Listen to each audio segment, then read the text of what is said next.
it's Jimmasui, right? And I am back here at SRC Private Primary School, day 3 of my school visit. This morning, I am meeting with the school's guidance counselor, Miss Alicia Hall. This should be an interesting conversation. Let's go.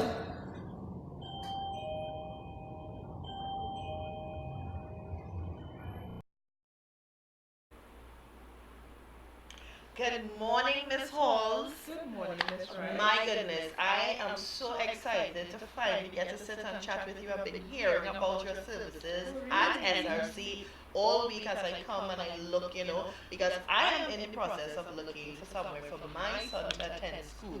So I said, you know what, let me check out SRC and let me vlog it while I'm doing it. So, who are you and why are you here? Okay, my name is Miss Alicia Hall. Right. I am, a school social worker and a counselor as well. At SRC, I mainly fulfill the role as counselor. Right. So, okay. So, what is the importance of child guidance and the support that you provide? Okay, in terms of the support I provide for the children at SRC, it's a systematic approach in providing support. Right. That support could be in the form of counseling, it could be in the form of guidance. With regards to career choices, with regards to mental health, behavioral issues, we look at family issues, we look at anything that is affecting the child learning and affecting his or her ability to perform. Wow. As a counselor, I am there to figure out certain things and help that child bridge that gap from probably a B to A, or Right. C to B, or just help them better cope in the environment. So as a counselor, we often deal with things like self-esteem, Right. self-confidence, behavioral adjustment, looking at things that may be going on in your family that you of yourself may not be able to cope with. Parents separating, moving from one place to the next, an array of different things that affect children. Right. So, that is as opposed to your role here at SRC. It is. But how important is child guidance in schools in general? Oh, it's critical. It's critical. One of the unique things about SRC, it's a intimate environment. Right. The teachers, everybody know each other, but oftentimes you find in the wider school population, you can get lost. Right. You can get lost, you can feel alone, you can feel like you don't have a voice, because we're dealing with sometimes from 200 to 600 to sometimes in secondary school thousands of children. Wow. And you may have questions as a student as to where do I go from here, or why am I here, or how do I act in a certain situation. And as guidance counselors, we provide some assistance to students to help them put the pieces together. And a lot of times we touch on areas with regards to life skills, Right. coping mechanisms, and behavioral aspects of life that we expect children to learn at home. Sometimes they may not have that privilege. Right. And then we offer support, as I said before, family issues, mental health issues.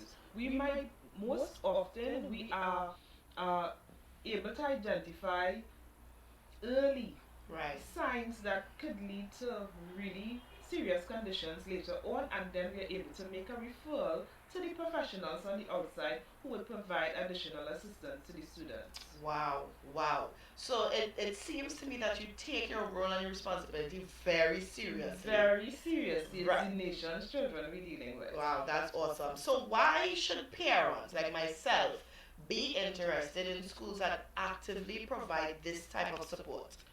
Because sometimes we can't do it all. As parents, we have to realize that, you know what, we have a lot of bills to pay, we have our job to go to, and sometimes it's just that we can't do it all. Right. We of ourselves face challenges as parents. We face issues in life that we find that, okay, I am not being as effective as I am to be, and this is an opportunity for parents and for students to get an avenue to chat with somebody who can provide some professional advice, some professional guidance as where do we go from here. Right. right? I like to tell parents there's a level of consciousness in operation, and sometimes we are so busy and so caught up in what we're doing that we become very unconscious. Talking to a guidance counselor can awaken you, Wow. awaken you to your reality, and give you strategies to move forward. Wow. That is really awesome. Mhm. That is really awesome. So tell me, how can parents, now because you spoke a lot about children, being able to benefit from your services, right? But how do parents benefit from your service here at SRC? Okay, so I am here on a weekly basis at a convenient time to parents. Mm-hmm. And one of the first thing is that the school may identify a problem with child. Right. And the school might take the initiative to have that conversation with the parents and say, here what, I'm referring your child to the counselor based on XYZ. Wow. So that's one option. The other option is parents are taking their own initiative because they might find, there's something wrong here and I need help, and they can reach out, they can come in and say, okay, I want to set an appointment. Or parents themselves, as I mentioned before, they may be going through something that may be affecting their lives and their parenting, or they might foresee something coming up in the future and they may say, okay, I need help. Right. So they are free to call the school, make an appointment, and I would make myself available. And yeah, so the options are there. Wow, wow. So to the parent that may be saying, I'm feeling kind of bad, to go sit and talk to somebody. What advice do you have for a parent that may feel as though if I do talk to somebody, it's almost like they're relinquishing some of that power that they have as super mom or super dad, what could you say to them? I want to discourage that notion.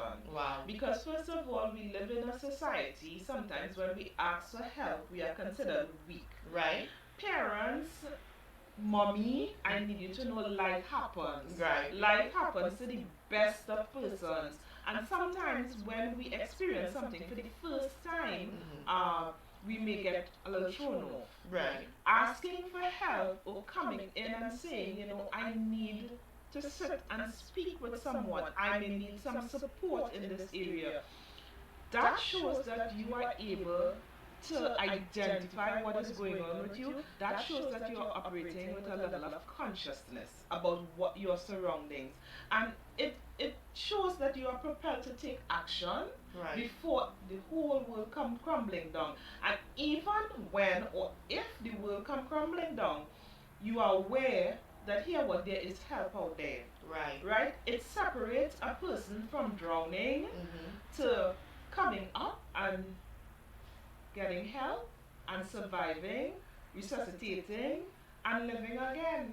I love what you talk about having that sense of consciousness, because sometimes as parents we could go through our kids' entire academic journey just really unconscious about how things may go. So I love how you guys here at SRC are just, driving the point home of, being involved and being conscious of what's happening. So tell me a little bit more about how children could benefit from your services. Children look for avenues to talk, right? Sometimes they have a lot inside of them, and sometimes they don't want to talk. Because sometimes in the sessions that we have, we sit there and they play, and I look at them play, and I observe them, and through the play, I might be able to identify questions that I may need to ask as a counselor. Wow. And when I ask those questions, it opens up a whole new world. And then I get them talking. So I have those who come in that are very, very chatty, and then I have those who I may need to take a whole different approach. Right. Because they may be dealing with something that they have never spoken to anyone about, and this might be their first time, and usually the first time, there are kids who are very apprehensive as to how much they open up. It might be a family secret that is weighing down on them. It might be something that was done to them. It may just be some challenges that they are having in the classroom that they find themselves not fitting in. And they might be a little awkward at first, but I think as a counselor, once you get them to open up and release that inner self and to feel relaxed and say, you know what? It's not that bad after all. Wow. And you find that children reach to a point where they themselves adjust their behavior. They themselves, you know that saying, train up a child when they're young. They themselves come to their own consciousness. I can do this, or I can overcome this, or hey, it's not that bad after all. Wow. And I think even in the sessions that we have, you find children being empowered. With the older children, you find them that whole self-discovery of, you know, this is where I see myself, this is where I want to be. And in making these choices and this awareness happening, you find that they're able to move forward with a little bit more ease. And if the need arise where they may see, okay, I may need extra help, you find the children coming back and requesting to speak with me. By themselves. Without referrals. Without being prompted. Wow. And saying, you know, I want to talk to you. Sometimes they see me in the corridor and they say, Miss, I have to talk to you, you know. Wow. And so it makes you feel that here what? You have reached them in some way, and also that they are at the point where they are able, or they want to move to that next level. Wow. This is so comforting because you talk about parents getting to that place of consciousness, and you even getting children to that place of consciousness, because you know sometimes teenagers could be oblivious to a whole lot of things that are going on around them, but the fact that they have an avenue where they could come and talk, you know, because we tend to, as adults, we tend to think, well, children have nothing to worry about, you know, your bills being paid, all you have to do is just go to school and do well, and we just feel like they don't have things that they're working through. That is so untrue. So as a parent, I'm sitting here and I feel like I need to book a session with you because you know things that we don't talk about these things, and I'm glad that SRC has an avenue like this where our children and us as parents can be heard, facilitated, and helped. Yes, it is a wonderful thing. I think I really would like all schools to adopt it, because oftentimes our parents, as you would have mentioned earlier, they feel a how to go out there and who do I call? Some of them genuinely don't know, and there are times when they do and they really feel uncomfortable reaching out for help. How people would see me going in through that door. But I'm at the school.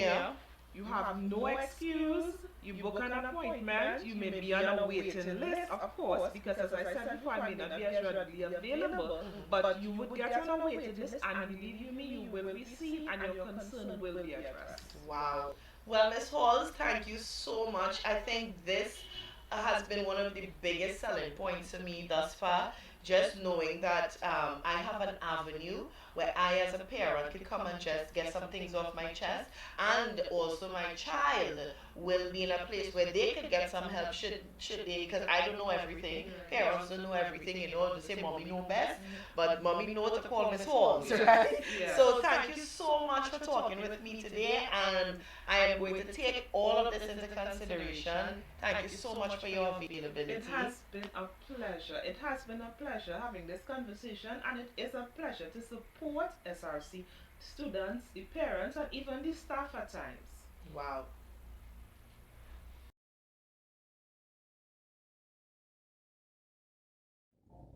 So guys, there you have it. My conversation with Miss Alicia Halls was so enlightening and so comforting to know that there is such a support that is available to me as a parent and to my child. I hope you enjoyed that conversation, and I hope it helps you make a decision on if here is the right place for your child.